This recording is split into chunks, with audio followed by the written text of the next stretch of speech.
So in the late 1980s or early 1990s, the Human Genome Project was going on.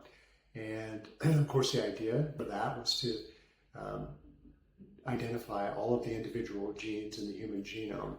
And it was thought there would be probably hundreds of thousands of genes. Well, it turns out that human beings have about 5,000 protein coding genes, and a banana has about 36,000 protein coding genes. So apparently we're not really as complicated as a banana is, but that's obviously a joke. But each one of our genes codes for maybe 5,000 different proteins.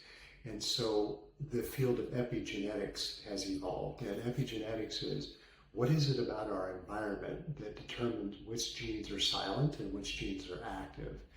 And so, as it turns out, the things that your emotions affect, which genes are activated and not, and your thoughts do the same thing. And of course, in my mind, your food has a lot to do with that as well. There are things called microRNAs that exist in food, and those microRNAs literally play your genetics like a keyboard. And as long as that's working well, genes are turning on and turning off, and bad genes that you might have stay silent. As long as your body stays nice and strong and vital and healthy, there's no reason why those genes should ever have to express itself.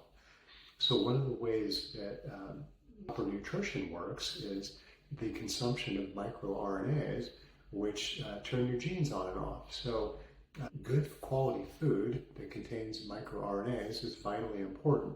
So if you were to eat a carrot, it has thousands of bits of information in it that manipulate the genetic code. Whereas if you eat a Cheeto, it looks a little bit like a carrot, but it has zero information in it.